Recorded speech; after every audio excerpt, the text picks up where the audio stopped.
À medida que a guerra na Ucrânia se prolonga, agora com mais de 2 anos e meio, a verdade sobre as espantosas perdas da Rússia está se tornando impossível de ignorar. Enquanto o Kremlin permanece em silêncio, as sepulturas que se acumulam por toda a Rússia contam uma história assustadora. Somente em 2023, a Rússia gastou 2,5 milhões de dólares para expandir cemitérios. Um sinal grotesco do verdadeiro custo humano da guerra. Isso não é apenas uma estatística. É o dobro do que foi gasto em 2022 e 6 vezes a quantia em 2020. Mas o verdadeiro horror é o que está por vir. No ritmo atual de mortes, especialistas preveem que as perdas das tropas russas aumentarão para 1 milhão até 2025. Antes de continuar com os detalhes da notícia, inscreva-se no canal, deixe um like. Vamos continuar. Pense nisso: 1 milhão de soldados perdidos. A última vez que uma única nação viu tal devastação foi durante a Segunda Guerra Mundial, uma catástrofe que transformou o mundo. Agora, a Rússia caminha rapidamente para esse sombrio marco em uma guerra que Putin se recusa a parar, arrastando seu país cada vez mais fundo no abismo a cada dia que passa. Então, como chegamos a isso? Como uma das forças militares mais temidas do mundo se tornou uma máquina que consome seus próprios soldados mais rápido do que pode substituí-los? E quanto tempo a Rússia pode continuar jogando homens no matadouro antes de colapsar completamente? Quando você trava uma guerra inútil com brutal intensidade e persistência imprudente, a matança implacável de soldados e civis torna-se uma realidade inevitável. É assim que o presidente da Rússia, Vladimir Putin, levou seu país e seu povo a esse marco devastador, relembrando os anos mais sombrios da história. Em 28 de agosto de 2024, a Rússia perdeu exatamente 618.960 soldados na Ucrânia, segundo o Estado-Maior-Geral das Forças Armadas da Ucrânia. Esse número inclui tanto as mortes quanto os soldados gravemente feridos no campo de batalha que já não podem mais servir. Se você está se perguntando sobre a proporção, o The Economist relata que para cada soldado russo morto em combate, há aproximadamente 3 a 4 feridos. Um documento vazado do Departamento de Defesa do ZKNNDU sugere um número ainda maior de perdas. De acordo com esse documento, entre 462 mil e 728 mil soldados russos foram mortos, feridos ou capturados na Ucrânia desde o início da invasão em 24 de fevereiro de 2022. Isso é substancialmente mais tropas do que Putin havia inicialmente preparado para a invasão em grande escala da Ucrânia, com 190 mil soldados entrando em território ucraniano naquele fatídico dia de fevereiro. Esses números espantosos deixam algo muito claro. Os soldados ucranianos estão fazendo o invasor pagar caro por cada centímetro de terreno conquistado, embora eles também estejam pagando um preço bastante alto no processo. No entanto, sejam 600 mil ou 728 mil, essa cifra ainda está a vários centenas de milhares de soldados de 1 milhão. Então, como a perda projetada de tropas russas pode chegar a esse número espantoso em um período relativamente curto? Para responder a essa pergunta, só precisamos fazer algumas contas simples. Usemos os números apresentados pelo Estado-Maior-Geral das Forças Armadas da Ucrânia, que publica relatórios diários sobre a situação na linha de frente ucraniana. Com base nesses relatórios, veremos quantas tropas a Rússia perdeu em uma única semana na Ucrânia. Como mencionamos, o último relatório disponível antes da escrita deste texto foi de 28 de agosto. Nesta data, o Estado-Maior-Geral das Forças Armadas da Ucrânia situou as perdas totais de tropas em 611.190 soldados. Voltemos ao dia 21 de agosto para examinar a trajetória das perdas das tropas russas em uma única semana. No dia 21 de agosto, o relatório publicado pelo Estado-Maior indicou que a Rússia havia perdido 603.010 soldados desde o início da invasão da Ucrânia. O relatório seguinte, publicado em 22 de agosto, situou o número total de soldados perdidos em 604.140. Isso significa que em um único dia, a Rússia perdeu 1.130 de suas tropas. Esse número aumentou ligeiramente no dia seguinte, já que o relatório de 23 de agosto apontou uma perda total de 605.330 soldados. Isso são mais 1.190 soldados perdidos em um dia. O dia seguinte mostrou um número semelhante, com um relatório de 1.160 baixas. Com esse número, a Rússia perdeu um total de 606.490 soldados.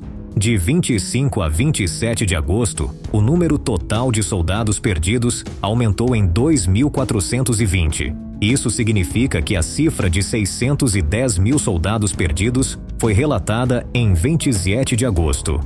No último dia antes da escrita deste roteiro, em 27 de agosto, a Rússia perdeu mais 1.090 soldados, chegando ao número de 611.190 que mencionamos várias vezes. No total, foram 8.180 soldados perdidos em uma única semana, ou uma média de 1.168 tropas por dia. Agora, digamos que essa taxa de perdas continue sem interrupções. Com uma média de 1.168 soldados perdidos por dia, a impressionante cifra de 1.000 de baixas seria alcançada em 332 dias, no dia 26 de julho de 2025. Se usarmos os números provenientes do Departamento de Defesa dos Estados Unidos como ponto de partida e mantivermos a mesma taxa de perdas, levará apenas 232 dias para que 1 milhão de seus soldados sejam eliminados do campo de batalha. Isso nos dá o sombrio marco de 17 de abril de 2025. Isso está praticamente em linha com as previsões de vários especialistas, incluindo Michael Clark, um acadêmico britânico especializado em estudos de defesa. Em sua entrevista à Times Radio, uma estação de rádio digital britânica, o professor Clark afirmou que as perdas de tropas russas poderiam até atingir 1 milhão até o final de 2024, dado o pouco caso que Putin faz do custo humano de sua devastadora campanha militar.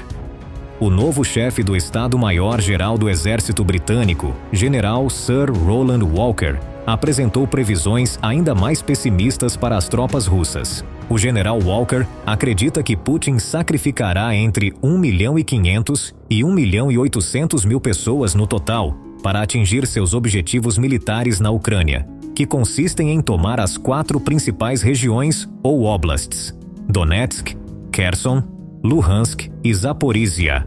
Suas palavras exatas foram: no ritmo atual de desgaste de mortos e feridos, isso coloca a Rússia provavelmente bem acima de 1.500.000 baixas para tomar os 4 oblasts na Ucrânia, com perdas incalculáveis de equipamento. Ele também destacou o absurdo de um custo humano tão colossal por um objetivo estratégico que parece cada vez mais inatingível e irracional. Como disse o general Walker, a Rússia deve ter mais coisas com que se preocupar do que perder de 1 a 1.800.000 pessoas por um pedaço da Ucrânia, com a situação atual do mundo. Infelizmente, na situação atual, não parece ser assim. Na verdade, parece que a Rússia não está particularmente preocupada em perder todas essas tropas também. Embora, para ser justo, os números que vêm do Kremlin contem uma história completamente diferente. A única vez que o Kremlin reconheceu publicamente as baixas de suas tropas foi no início de 2023, e o número relatado foi quase insultante em sua imprecisão. Naquele momento, o Kremlin afirmou que apenas 6.000 soldados russos haviam morrido na Ucrânia, uma cifra que contrastava drasticamente com as estimativas independentes que sugeriam números dezenas de vezes mais altos. A desconexão entre os números oficiais do Kremlin e as perdas reais no campo de batalha só aprofunda o senso de tragédia, já que a verdadeira escala do sofrimento humano permanece oculta atrás da propaganda e da desinformação. Felizmente, alguns meios de comunicação independentes russos assumiram grandes riscos para informar números mais precisos. Assim que saiu o número vergonhoso de 6.000, Mikhail Golubovsky, um editor do agora proibido Mediazona, contestou imediatamente. Trabalhando de perto com a BBC Rússia e baseando-se em novas sepulturas em cemitérios russos e informações de fontes abertas, como relatórios oficiais, jornais e redes sociais, o Mediazona relatou que mais de 50.000 soldados russos haviam morrido na Ucrânia. Isso é 8 vezes mais do que o Kremlin havia declarado. Apesar do perigo inerente de desafiar a narrativa oficial na Rússia, Golubovsky e outros jornalistas continuaram seu corajoso trabalho de reportar. Em 5 de julho de 2024, tanto o Mediazona quanto outro meio independente, o Medusa, publicaram que aproximadamente 120 mil soldados russos haviam morrido desde o início da invasão. Esse número está bastante alinhado com o que o Estado-Maior-Geral das Forças Armadas da Ucrânia informou na época. O relatório de 5 de julho do Estado-Maior situou o total de soldados mortos e feridos em 548.580, usando a proporção de mortos e feridos proposta pelo The Economist, de 1:3 ou de 1:4, isso sugere que entre 109.716 e 137.145 soldados russos morreram em combate. Graças a um deslize em dezembro de 2023, é seguro assumir que Putin está bem ciente da verdadeira escala das perdas de tropas russas. Mas ele simplesmente não se importa. Como diz Yevgenia Chirikova, uma ativista ambiental russa exilada, o crescente número de mortos e mutilados em ambos os lados não preocupa Putin em absoluto. Enquanto as tropas russas não enfrentarem uma resposta dura na Ucrânia, não haverá mudanças. Mas se Putin é tão indiferente a esse custo humano assombroso, por que não reportar isso com precisão? Por que não usar isso para unir a nação em torno de uma narrativa de sacrifício e patriotismo, pintando a guerra como uma luta heróica pela sobrevivência da Rússia? Bem, esse tipo de retórica poderia ter sido possível a algumas dezenas de milhares de soldados mortos. Agora, reportar os números reais poderia apenas se voltar contra ele, revelando a magnitude completa do desastre que o regime de Putin tem se esforçado tanto para ocultar.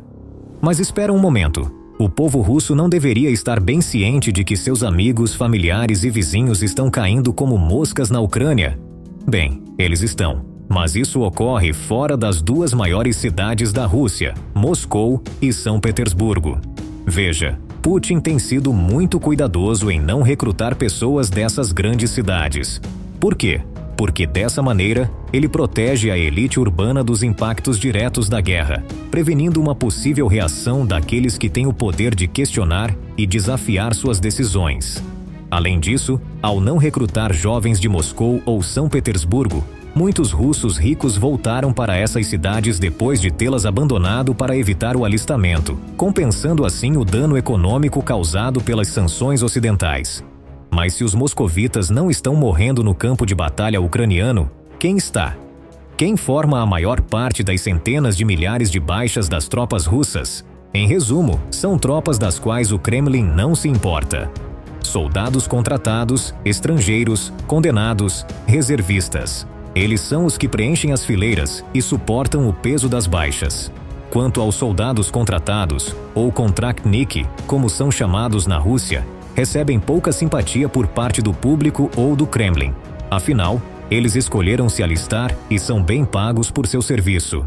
Como diz Sergei Krivenko, um ativista de direitos humanos de Moscou, o povo comum não tem muita pena deles.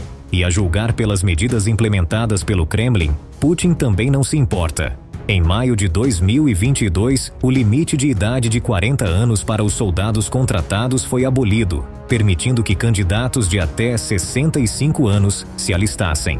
Agora você pode se perguntar, por que alguém de 60 anos estaria disposto a ir para uma zona de conflito? A resposta está nas circunstâncias econômicas desesperadoras que muitos russos enfrentam. Para alguns, a perspectiva de um trabalho bem remunerado no exército se torna uma tábua de salvação em meio às dificuldades financeiras. Nesse sentido, a ampliação da elegibilidade reflete um cálculo sombrio. Quando o custo da guerra se torna insustentável, o Kremlin está disposto a recrutar de demografias cada vez mais desesperadas ou menos privilegiadas, priorizando as necessidades militares imediatas sobre os custos humanos a longo prazo. Para viabilizar esse cálculo brutal, o Kremlin tem oferecido um salário mensal de pelo menos $2.300. Para colocar essa quantia em perspectiva, você precisa saber 2 coisas. Primeiro, o salário de um soldado contratado antes da guerra na Ucrânia era de cerca de $360. E segundo, a renda média nacional na Rússia é de aproximadamente $900 por mês, e isso nas regiões mais favorecidas. Nas regiões mais pobres, é metade disso, $450. Se você acrescentar a isso o bônus único de recrutamento de pelo menos $2.200 e os altos pagamentos em caso de deficiência, $33 mil, ou morte, $55 mil, fica claro por que a oferta do Kremlin é tão tentadora para aqueles em dificuldades econômicas. É por isso também que o Kremlin está constantemente aumentando as metas para os kontraktniki. Em março de 2020, a Rússia tinha aproximadamente 405 mil desses soldados. Esperava-se que esse número aumentasse para 500 mil até 2027.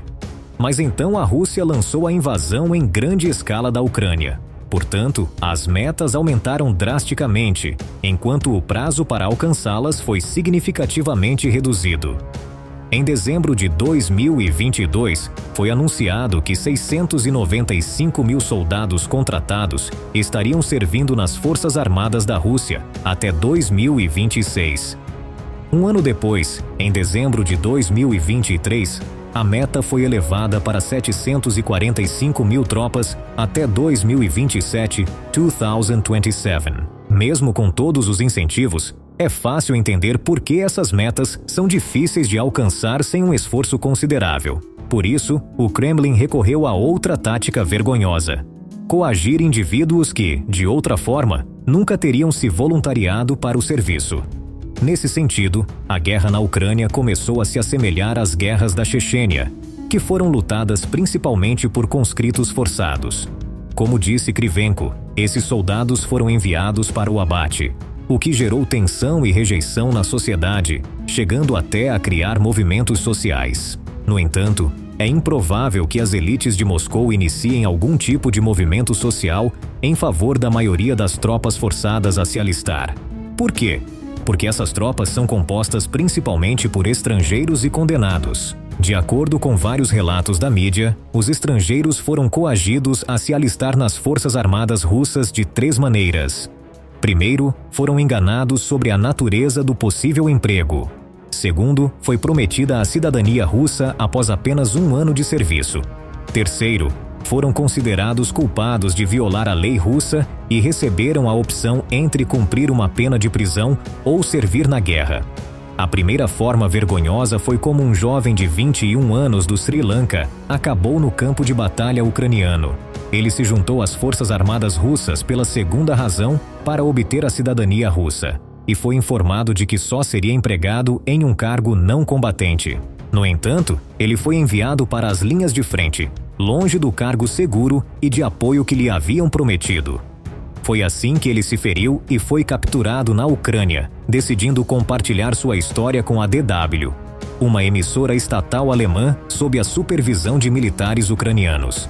Quando foi enviado pela primeira vez para os arredores da cidade ucraniana ocupada pelos russos, Donetsk, ele disse ao seu comandante que queria voltar ao Sri Lanka. No entanto, foi informado que fazer isso poderia levá-lo à prisão por 15 anos, de acordo com o contrato que havia assinado. Assim, ele permaneceu, junto com dezenas de outros cidadãos da Índia, Quirguistão, Nepal e Tajiquistão, todos presos e traídos pelas promessas enganosas do exército russo. Além das promessas falsas, o Kremlin também mostrou que não tem problema em mudar as regras do jogo sempre que desejar. Antes da guerra, os recrutas estrangeiros precisavam concluir um contrato de 5 anos nas Forças Armadas para obter a cidadania russa. Uma vez que os soldados russos começaram a morrer em massa, esse período foi reduzido para apenas 1 ano de serviço. Mas aqui está o truque. Sim, eles receberão a cidadania após 1 ano. No entanto, ainda terão que continuar servindo, já que Putin determinou que os contratos de todos os kontraktniki permanecerão válidos até o fim da chamada Operação Militar Especial, na Ucrânia. Durante esse período, nenhum contrato pode ser cancelado e todos aqueles que estão prestes a expirar devem ser renovados. Em outras palavras, os combatentes estrangeiros não começam uma nova vida em outro país, mas morrem como russos. Os condenados russos passaram por algo semelhante.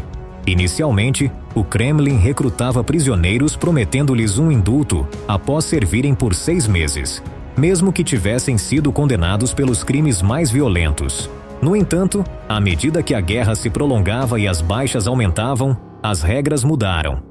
A única forma de a maioria desses condenados obter uma ficha criminal limpa era servir até o fim da guerra na Ucrânia. Além disso, para muitos deles, um perdão completo já não era possível, sendo oferecida apenas uma redução nas penas ou alguma outra forma de indulgência. Agora, alguns podem ver isso como justo, já que as pessoas que cometeram crimes atrozes não deveriam escapar de seu passado tão facilmente. No entanto, o destino desses indivíduos deve ser visto em um contexto mais amplo. Sua situação mostra o quão fácil é para o Kremlin explorar o poder que inevitavelmente possui sobre aqueles que se encontram em circunstâncias desesperadoras. Esses recrutas das prisões não apenas foram lançados em um conflito perigoso sob promessas falsas, mas foram praticamente usados como carne de canhão em uma guerra que não lhes oferece nenhuma chance real de sobrevivência ou redenção. Desde que Putin ordenou ao agora falecido Yevgeny Prigozhin que começasse a recrutar prisioneiros em junho de 2022, esses detentos transformados em soldados se tornaram a principal carne para o moedor do Kremlin. De acordo com a BBC, os prisioneiros recrutados por Prigozhin sobreviveram na Ucrânia por uma média de 3 meses. Os recrutados pelo Ministério da Defesa da Rússia, após sua ruptura com Prigozhin, sobreviveram apenas 2 meses, em média. Embora várias conclusões possam ser tiradas com base na diferença entre os dois números, a única que importa é que tanto o Ministério quanto o Grupo Wagner, anteriormente liderado por Prigozhin, trataram os condenados como nada mais do que uma força descartável a ser lançada na batalha.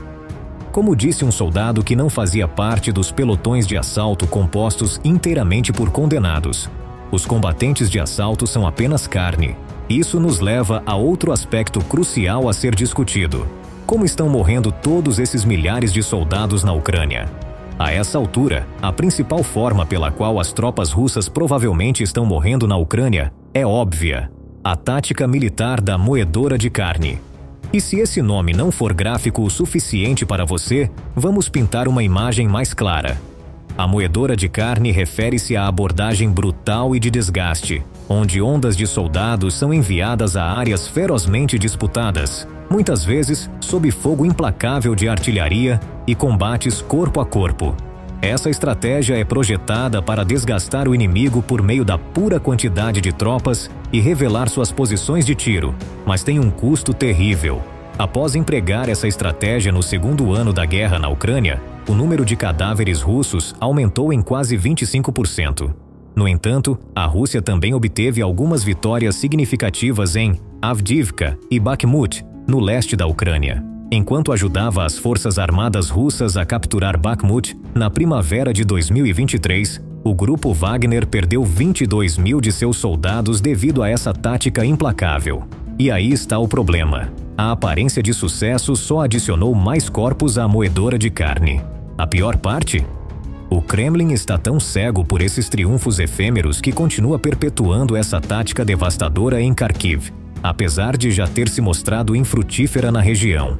A tática da moedora de carne também fracassou na Batalha de Vuhledar, que ainda está sendo travada na região de Donetsk, na Ucrânia.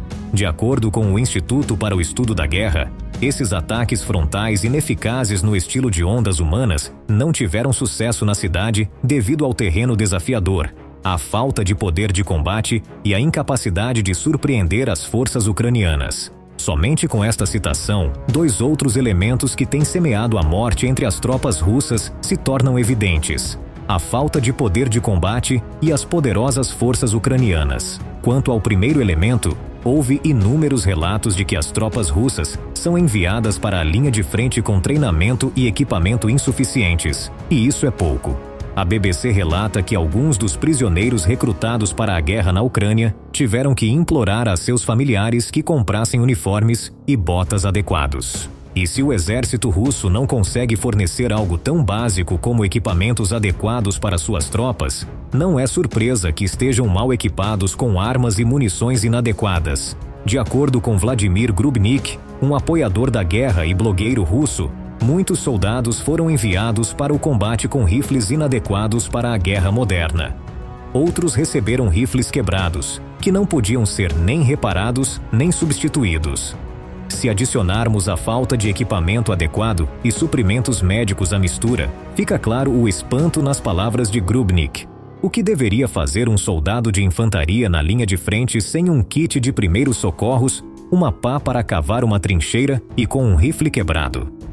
Você deve se lembrar da famosa citação: as guerras podem ser travadas com armas, mas são vencidas por homens. Neste momento, vamos parar por aí. Os soldados que lutam pela Rússia na Ucrânia mal podem ser chamados de soldados.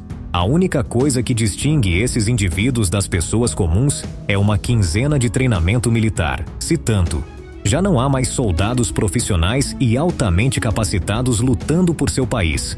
Não, eles já estão mortos. Agora restam apenas indivíduos mal treinados, recrutados com um único objetivo em mente: enviar o máximo de soldados para a linha de frente o mais rápido possível. E o que acontecerá com esses soldados na linha de frente? Isso não é preocupação de Putin. Sua única preocupação são os números que ele pode usar para se gabar do poderio da Rússia. Mas o mundo vê através dessa propaganda. Em uma declaração emitida em 12 de julho de 2024, o Ministério da Defesa do Reino Unido criticou essa abordagem como ineficaz. A declaração dizia: embora essa nova abordagem tenha aumentado a pressão nas linhas de frente, uma defesa ucraniana eficaz e a falta de treinamento russo reduzem a capacidade da Rússia de explorar qualquer sucesso tático, apesar de tentar estender mais as linhas de frente. Mais uma vez, está aí o elemento crucial que levou muitos soldados russos à morte: uma defesa ucraniana eficaz. Desde que Kiev não caiu em questão de dias como inicialmente previsto, uma coisa ficou muito clara: os ucranianos não vão se render sem lutar. E permita-me dizer que eles podem estar sacrificando muito, mas também estão levando muitos soldados russos com eles. O Telegram, a plataforma de mensagens predominante na Rússia, muitas vezes está inundado de relatos desesperados dos sobreviventes russos sobre como suas unidades estão sendo aterrorizadas por drones, metralhadoras e artilharia ucraniana. No entanto, o Kremlin é conhecido por se adaptar e superar desafios, e recentemente teve uma nova ideia de como localizar e neutralizar as forças ucranianas: bombardeá-las com fogo. E para surpresa de ninguém, essa abordagem envolve sacrificar mais soldados. Mas desta vez não são ondas de soldados enviadas para dominar uma posição específica. Desta vez, pequenos destacamentos de tropas desmontam de seus veículos e avançam a pé em direção à posição de tiro ucraniana. E não, isso não é algum tipo de missão impossível, onde precisão e furtividade prevalecem. Em vez disso, esses soldados são empurrados implacavelmente para frente para serem sacrificados em um esforço para localizar as posições de tiro ucranianas e atacá-las com artilharia. Agora, a Rússia pode ter substancialmente mais cidadãos do que a Ucrânia, mas ainda assim, não pode sustentar essa horrível estratégia para sempre. A impressionante perda de vidas e a constante necessidade de novos recrutas estão cobrando seu preço, revelando os limites de uma estratégia baseada em sacrifício e brutalidade. Por enquanto, o Kremlin está alimentando a máquina de guerra com carne fresca de maneira regular, recrutando até 30 mil novos soldados por mês. Mas, em breve, o número de recrutas disponíveis diminuirá e a dura realidade do conflito cairá sobre o Kremlin, que terá que lidar com as consequências de suas táticas implacáveis e mortais. Putin aparentemente está muito ciente desse fato, razão pela qual as forças armadas russas estão pressionando com força para obter avanços reais, antes que o tempo se esgote. Mas a falta de tropas não é o único obstáculo. As forças armadas russas também têm tentado aplicar pressão em todos os lugares ao mesmo tempo durante sua ofensiva de verão, o que fez com que seus recursos fossem esticados ao máximo e resultou na falta de avanços sustentáveis. Em 1 ou 2 meses, o clima também se tornará um desafio, complicando ainda mais seus esforços. Assim que as chuvas intensas começarem e o solo ficar encharcado, o terreno lamacento se tornará traiçoeiro tanto para a infantaria quanto para os veículos. Isso não só dificultará o movimento, mas também tornará difícil executar qualquer operação de combate eficaz, o que já é um problema para os russos, mesmo sem a chuva. E claro, há o fato de que a Rússia está gradualmente atingindo um limite em sua produção de armas, deixando o exército com menos recursos para substituir munições e equipamentos destruídos. O ritmo implacável da guerra na Ucrânia, combinado com as sanções e gargalos na produção, significa que a máquina de guerra do Kremlin não é mais tão autossuficiente como antes. As linhas de frente estão praticamente devorando os depósitos militares mais rápido do que eles podem ser reabastecidos, forçando a Rússia a uma dependência perigosa de armas obsoletas da era soviética e de cadeias de suprimento estrangeiras frágeis vindas da China, Coreia do Norte e Irã. Em outras palavras, a Rússia não está apenas ficando sem soldados, está ficando sem tudo. Não importa quantos homens Putin jogue no fogo, a guerra está esgotando o país. Ainda assim, as perdas de tropas são, sem dúvida, a realidade mais trágica e horrível de todas. Cada novo recruta é enviado para a linha de frente com menos treinamento, menos suprimentos e menos esperança. A máquina de guerra russa, que um dia foi temida, agora consome seu próprio povo mais rápido do que consegue substituí-los. Esses soldados não estão apenas perdendo batalhas, estão sendo devorados por uma guerra que parece não ter fim à vista. E o mais aterrorizante, à medida que mais vidas são sacrificadas, aproximando-se da marca de 1 milhão, o Kremlin segue em frente, fechando os olhos para a devastação e deixando para trás um deserto de homens destruídos e famílias dilaceradas. Mas qual é a sua opinião sobre esses soldados? Você os vê como vítimas de um regime impiedoso ou como meros instrumentos de guerra, cúmplices de sua própria destruição? E quando você acha que será atingida a marca de 1 milhão de tropas? No final de 2024 ou em algum momento durante 2025?